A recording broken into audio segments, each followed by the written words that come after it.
Hey guys, and welcome to my channel. Today I'm going to be sharing with you my alopecia story, and I'm going to take it right back from the very first day when I realised that I had some form of hair loss up until today. So the three types of alopecia that I'll be talking about in this video that I personally have experienced. The first one is alopecia areata, which is categorised by patches of hair loss, normally on the scalp but can be anywhere on the body. For me it was my eyebrow. The next one is alopecia totalis, which is complete loss of hair from the scalp.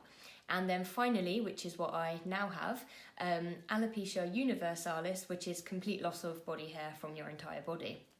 So for me, I first realised that I had some form of hair loss when I was 16 years old. And what happened was I used to be a competitive swimmer, and one day I'd got out of the pool and one of the girls that I swim with said, "Have you shaved off a bit of your eyebrow?" And I was like, "Eh, what?" So I went to have a look in the mirror, and there was about a 5p piece size of one of my eyebrows missing. But it didn't look like it had been shaved, it was just completely bald patch. Now, this didn't, although it did alarm me, I was kind of expecting something like this to happen, because in the months leading up to this, I had noticed that my eyebrows had started significantly thinning and then coming back. And this would be an on and off process. It would thin out, it would come back, but I'd never had a patch like that really. But also I had some awareness of alopecia because it is in my family. So my mum has alopecia areata, and she had done since she was a little girl, and obviously I know about alopecia through her because as we've grown up, we've seen the patches on her head, and she sheds quite a lot of hair, so we're constantly like picking them off her back and stuff. And also I think it is my nan's sister lost all of her hair when she was really young. She had complete loss of hair, so I did have some sort of awareness of alopecia. So when I did see this patch, obviously a little bit alarmed because it had been coming and going, and also it was a patch which I hadn't seen before. But equally, because of my family history, I was like slightly had some awareness of alopecia. I didn't really panic because I didn't have any patches on my head or anywhere else. It was just my eyebrow, and it's almost like I'd been slowly introduced to it because the months leading up to it, it had been thinning and coming back so drastically. So at this point I didn't go to the doctor. I essentially self-diagnosed with alopecia, just given my family history and knowledge of alopecia and what it looks like, what it feels like, etc. So what I did basically was I sought out some makeup. So I bought some powder, I used eyeshadow I think it was, and also some eyebrow palettes, also some dark brown mascara, and basically I'd just fill in my little patch of hair that was missing. And this went on for a couple of years, but it got to the point where I was turned 18, I hadn't had any other sign of hair loss or patches, it was just purely that one piece, and I was getting ready to head off to uni. I was going to do marine biology, and I was really looking forward to it, and as part of being at university I did want to carry on doing my swimming. So I knew that as soon as I got out of that swimming pool, there would probably be some questions about my eyebrow. And that was something I didn't really want to go through again. You know, I had to explain to quite a lot of people, and although it wasn't something that really bothered me, it's just I was going to university and I just didn't really want to have to deal with that with new people. So what I did is I got my eyebrows microbladed, which is how they are now. This is semi-permanent tattooing. I got it done with a really talented lady called Danielle in Kent. She owns True Essence Beauty, and that's where I got them done. Highly recommend. I'll link her down below if you're interested. And yeah, I absolutely loved them. So I will be doing a full video on my experience of microblading on the eyebrows, both with and without hair, because I've had it done on all occasions throughout my hair loss journey. So yeah, I got them microbladed and I absolutely loved it. It really gave me a little bit of confidence because I did actually consider just getting the patch that was missing tattooed, but knowing a little bit about alopecia just from my mum and reading up on it and things, I knew that it's a little bit unpredictable and it could pretty much spread, come back, go away. You just don't know what it's going to do. So I didn't want to just get that one patch done in case I lost the rest of my eyebrow. So I actually got all of them done. So yeah, basically I was 18, I still had hair loss of the eyebrow. Like I said, I hadn't actually been to the doctor or been diagnosed with alopecia, I just assumed it was. And looking back, it definitely was. So yeah, basically I had my eyebrows tattooed. I got these updated and like reapplied every 6 to 12 months, although as time went on I was getting them topped up less and less just because they were holding so well. The inks held really well onto my skin.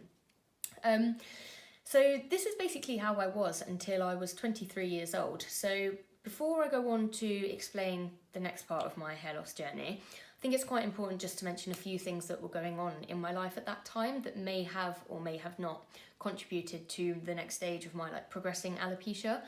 So as I mentioned, it is in the family, and there is, some notion that it may be partially genetic, but also stress. And for me, every doctor and dermatologist I saw basically put it down to stress. So around this time, I'd finished my undergraduate in marine biology, and I was just in the middle of doing my master's degree. And I'd basically just started my dissertation. I'd done quite a lot of the write-up of it when I was burgled, and unfortunately I didn't back up my work, so I lost quite a lot of it that was on my laptop. Not only did they burgle that, they took a brand new iPhone that I bought for my sister, they took all the leads, they took an iPad, a Kindle, they took loads of stuff. He did get caught, but anyway. So yeah, I had a little bit of stress from that because I'd lost quite a lot of work, and although I still had all of my lab notes, I then needed to redo the write-up process, and that was in a little bit of stress. Around that time as well, I lost a family member, which was really quite tough. And also my partner and I had an incident where we were just walking home, we got threatened by somebody that was really quite uncomfortable and wasn't very pleasant. So all of these things sort of came together at once, literally within a matter of weeks of each other, and I think it contributed to the next stage of my hair loss. So one evening I was sat on my partner's couch. I'd actually moved in with him because I wasn't comfortable staying in the house that I was in where I'd been burgled. It just didn't feel very comfortable. I don't know if any of you have been burgled before, but it can feel a bit like someone's been in your space, and I was really worried that he'd return actually because I had gone to the police about it. So yeah, I didn't feel comfortable, so I moved out and I was living with my now partner. And we were sat on the sofa one night, and I just kind of scratched my head like this, and I thought, oh, that feels a bit different. And basically what I felt on the back of my head behind my ear was, it's a very different texture than what you would normally feel on your scalp. It was very smooth, quite cold feeling, and just, a texture that I wasn't used to. So I thought I just had something in my hair. So I just said to him, can you have a look, what is that? And he said, oh, it's your patch. And he said it really casually, and I was like, what do you mean I have a patch? And as soon as he said that, my heart kind of sunk, because what I knew about alopecia, I was really worried that I maybe got it on my head at some point, just given my family history and knowing about how alopecia can progress, particularly with stress and things. So I was really quite upset when I did find that patch. It was absolutely huge. For the first one, it was a bit bigger than a £2 coin. I thought it was massive. But yeah, and he basically said to me that in the weeks leading up to that point, now we hadn't long been together, he said that obviously when I was drying my hair after a shower and thing, that he had actually noticed the patch on the back of my head, but he did think that it had got bigger by the time I'd found it, but he hadn't mentioned anything because we hadn't long been together, and also because I already had told him about the patch on my eyebrow, so he just assumed that I knew about it. So I don't actually know how long it was there for, but I expect a few weeks before I actually noticed. So yeah, that's when I basically realised that my alopecia, it confirmed to me that it was, and it has progressed now to my scalp. So I booked straight away an appointment with my local GP. And as soon as they had a look at it, and I told them a little bit about my family history, my eyebrow, they had a look at that, I was diagnosed with alopecia areata officially for the first time. As I said before, I didn't actually go to the doctor before this point to get a diagnosis. That was just something that I quite easily managed on my eyebrow, but now it was on my scalp. I did go and see somebody. So what they did is they basically told me what they probably tell everybody, and that is to try and not stress out. And they did refer me to see a dermatologist. So in this initial GP appointment, I was given a referral to come back for blood work. So what they wanted to do was test all of my bloods to make sure I wasn't deficient in anything. And particularly they wanted to check my thyroid, because if you have thyroid complications, that can cause alopecia-like symptoms and hair loss. So yeah, they wanted to get all of that done. And also around this time, it had been about 2 years, I'd started following a vegan diet. So they were also worried that perhaps I was deficient in something that I wasn't quite getting into my diet. But anyway, moving forward a few weeks, all of those results came back and everything was absolutely fine. I wasn't deficient in anything. Thyroid came back all clear, and essentially it was just alopecia. So at this point, I was just waiting to see a dermatologist, which I was really looking forward to, because I thought, oh great, somebody that's more specialist, that may have a little bit more of an insight for me and may be able to suggest some things to kind of stop it in its tracks. And this appointment took about 3 weeks for me to get, which was actually a lot quicker than I thought, but at the time it felt like years. And in that time, I'd actually started developing a few more patches on my head, so it was starting to progress quite quickly. I think by the time I saw the dermatologist, I'd started to lose some of my eyebrow hair. I'd lost a couple of eyelashes, they were thinning, and had 4 to 5 patches on my head, kind of all dotted around basically. So yeah, went to this dermatology appointment at the hospital, and again he confirmed what I'd known, that it is alopecia areata. And in this appointment we discussed a few things that I could do to potentially help my alopecia. So he suggested some steroid injections. So I actually went on to have steroid injections in my eyebrow, which did cause some of my hair to grow back, but it fell out again after a couple of weeks. And I do actually have a little scar from where that was. And I was told that if you do continuously get steroid injections, it can scar. So after that first lot, I actually didn't get any more. I just let my alopecia do its thing. So obviously I had my eyebrows microbladed anyway, so that was lesser of a concern for me. I didn't want it to scar in case in the future it did come back on its own. So whilst we were there, we also spoke about having steroid injections into my scalp. Now, at the time I had 4 to 5 patches that were varying in size, but the first one I had started to spread. So it was, by this time, it was probably about the size of my palm. It was really quite big. So ultimately we decided against having any steroid injections into my scalp, because of the problem with the scarring, and you would need to keep up having those injections. So we left that be. He did also mention something called minoxidil, and I actually can't remember too much about minoxidil other than I didn't go for it because of the proposed side effects and things, but basically it's a type of like ointment you put on your head, and in a lot of cases he told me that it's pretty successful in getting your hair to grow, but the problem with it is that as soon as you stop using it, your hair will fall out, which is something that I didn't really want to start doing at that time. Even though my alopecia was progressing, I still felt like there were things that I could probably do in terms of trying to relax and, you know, eating better, chilling out a bit more, that may actually slow down my hair loss and prevent it, basically. So I didn't want to commit to that at that time. But what I did do is try a caffeine shampoo, which didn't work at all, and actually it just made my head feel quite uncomfortable.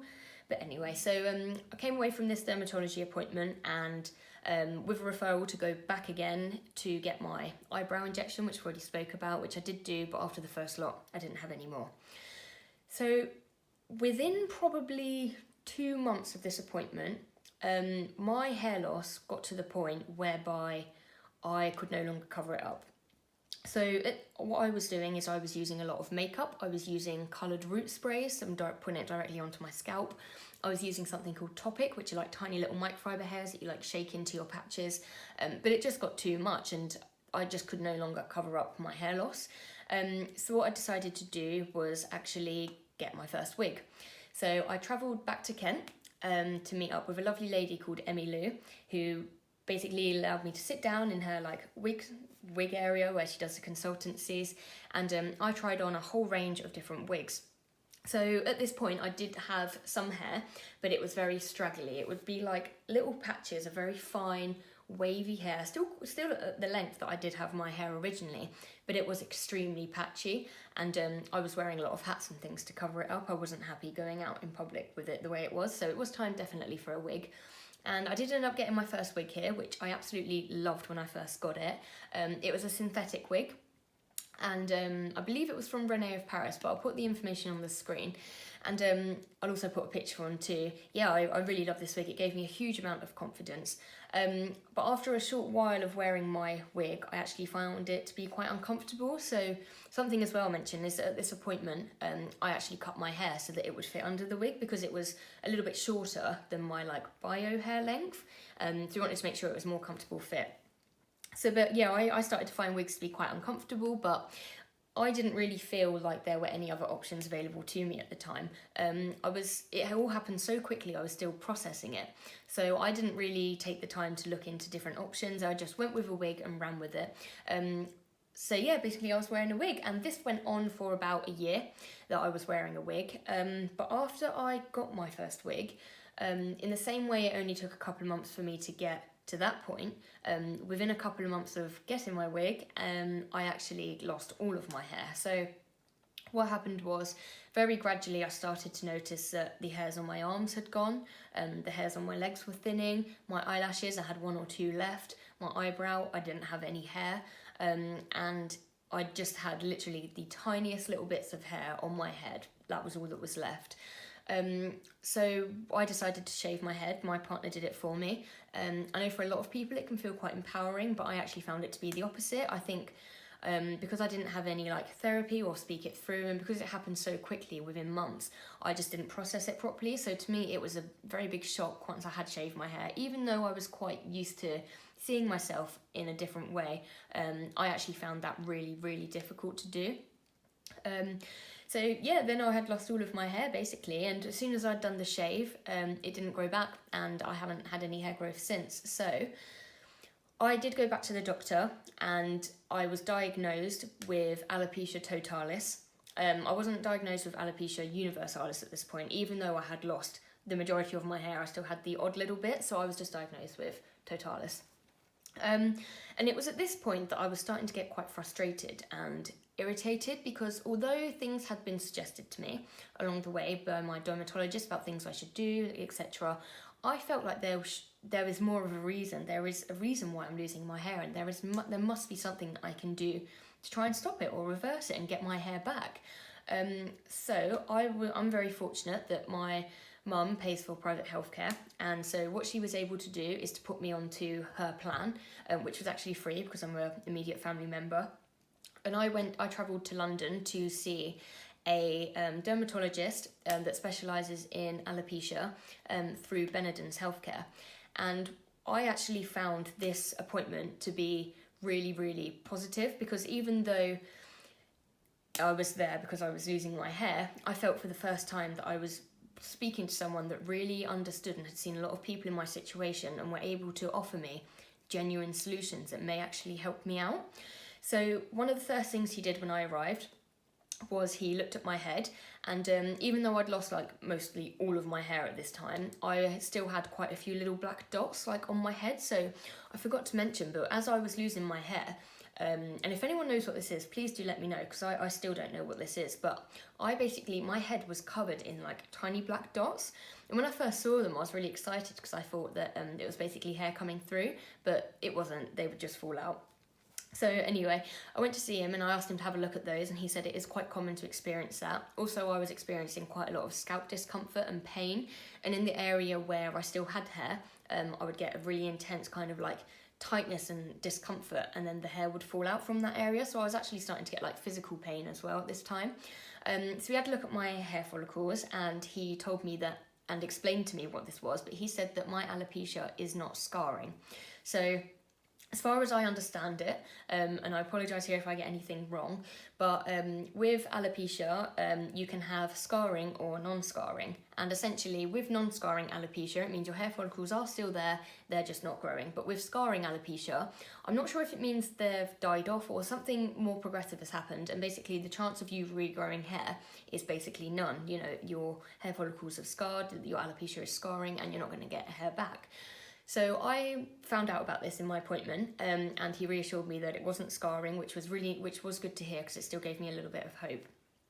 Also in this appointment, I was actually put on some steroid tablets. So up until this time, I hadn't been given any sort of like medication or ointments or anything to try at all. It was just purely relax, eat better, and try not to stress was the advice I had been given. So the tablets I went on were immunosuppressants. I do think a lot of people that are experiencing hair loss are put on these, and I know some people have some success with it, but I didn't at all. So with these tablets, it was a 6-week course. The first week is a very high dose, and then gradually over the weeks it decreases. And the idea behind it is that basically what it's going to do is suppress your immune system, and once your immune system is suppressed and then starts to build itself back up again, it can kind of give your immune system a kickstart and like a reboot, whereby it will hopefully stop attacking your hair follicles, because at its core, that's what alopecia is. It's essentially your immune system is attacking your hair follicles and causing your hair to fall out. So I was told that throughout this treatment, to take it easy, because obviously it is suppressing your immune system, so you're way more susceptible to illnesses. And I know for some people that I've watched videos on that have gone through this process can get really sick. So I was anticipating getting really quite poorly, but actually I didn't really notice a difference. I had a few side effects. I had some mood swings, headaches, and a little bit of like nausea and tiredness. But other than that, I didn't feel any notable difference really in my immune system as such. I didn't get ill during this time basically. So once that treatment was over, it was basically a little bit of a waiting game. I had another 3 months to wait before I saw my normal dermatologist. But with that specialist I saw, it was just like a one-time thing sort of thing. It was, you know, try these, it may not work for you. If it does, great, hopefully your hair will come back. But if not, then that's pretty much all we can do for you at this time. So how it works with my normal dermatologist is I actually see him every 3 months. Even now I see him every 3 months for a checkup. He checks my hair follicles, make sure that it's not scarring. We discuss my alopecia, if I need anything, if I want to see a nutritionist. And also once a year you get a wig voucher from the NHS, which I do make sure to collect. So yeah, after this 6 weeks was up, it was kind of a bit of a waiting game, just waiting to see if my hair grew back or didn't, because at this point I now had no hair at all anywhere. So a little while later I had another appointment with my normal dermatologist at my local hospital, and when I saw him we went through all the treatment that I'd been on, how I was feeling. He offered me some more steroid injections into my eyebrows, but I politely declined and said I didn't want to, I'm going to wait and see what my hair does itself. And it was at this appointment that I was diagnosed with alopecia universalis, which is the most progressive stage of alopecia that I have experienced. So I had no hair at all on my body. And yeah, basically now where I'm at, over time I found my wig to be a little bit uncomfortable. So I did actually I used my wig voucher from the NHS. It's not a huge amount, but at least it's something, but that's for another video. I do want to talk about that in a little bit more depth.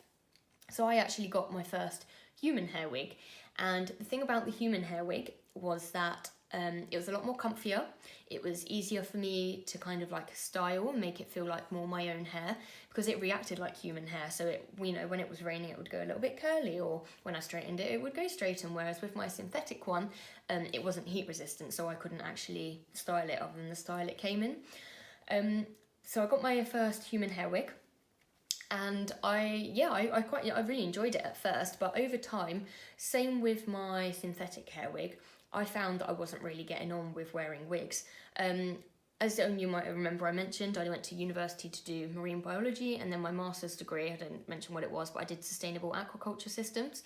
So then I'd graduated from there, and I was in my first working position, and I was working in an aquarium around saltwater. So my hair was constantly, my human hair wig was getting covered in salt, it was going frizzy, it was getting itchy, and I'd had it for quite a long time at this time, and it was starting to get a little bit worn, and the lace had kind of frayed, so it was coming to the time whereby I was either needing to get a new wig or stop wearing them or find an alternative. So I actually decided to try and stop wearing wigs. So I stopped wearing wigs at work, and then outside of work, bit by bit, I stopped wearing my wigs as well, just baby steps to work up to going out bald. I have actually got a blog post up on this, so I'll link that down below if you're interested in reading how I went about building up the confidence to go out without a wig. Then definitely check it out. There might be some tips in there that help you out if that's what you're working towards. And yeah, eventually I just went wig free, so I've got all of my wigs now in the spare room, and I do occasionally wear them for events and things. But that was, when did I stop wearing wigs? Probably about over 6 months ago now. And I haven't worn a wig. I think I've worn it once for a Christmas party. But otherwise I don't. If I'm out in public, sometimes I'll wear a beanie, or I'll just go bald. I've also got a hat with hair, quite a few different options that I like to experiment with and wear to make me feel comfortable. But as of recently, I have really started to miss having hair. Even though it's not my hair, I have quite missed having that kind of like my sense of identity in that way of my hair. I've missed styling it, I've missed playing with it, trying them on, etc. So I've actually just started the process of getting a non-surgical hair replacement system. So I will be also putting up some videos about that process, because I actually only recently found out about hair replacement systems and freewear systems. So yeah, I'll be putting out a video about that, but I am in the process now of getting my system fitted, and on the 1st of October is when I will be getting that system. So yeah, I'm really looking forward to that. But other than that, basically now I just have alopecia, and I don't really wear my wigs apart from this one that I will be getting. And yeah, that's my full alopecia story. So just to summarise, I was 16 when I first realised that I had a hair loss hair loss of alopecia on my eyebrow. It pretty much stayed like that up until the age of 23, until I had quite a few stressful situations, potentially genetics combined. I found a patch of hair on my head, and within months that progressed to alopecia totalis, loss of hair on my scalp, and then within months of that, maybe not even that long, it happened so fast, I didn't have any hair at all. Started wearing wigs, now I don't, but now I'm going to again. So yeah, that's basically my alopecia story. I hope that if you're going through hair loss that you found this helpful, or if you're maybe trying to support somebody that is, that you may have found out a little bit more information from this. If you haven't already, then please do like and subscribe to my channel. I'm going to be putting out loads of alopecia related content in the coming months, and also pole fitness related content if that's something you're interested in. I started doing I started doing pole fitness probably about a couple of months after I stopped wearing my wigs, and it massively helped my confidence getting back into fitness because I hadn't done any since losing my hair. So yeah, that is something else that I will be uploading onto this channel. And yeah, thank you for watching.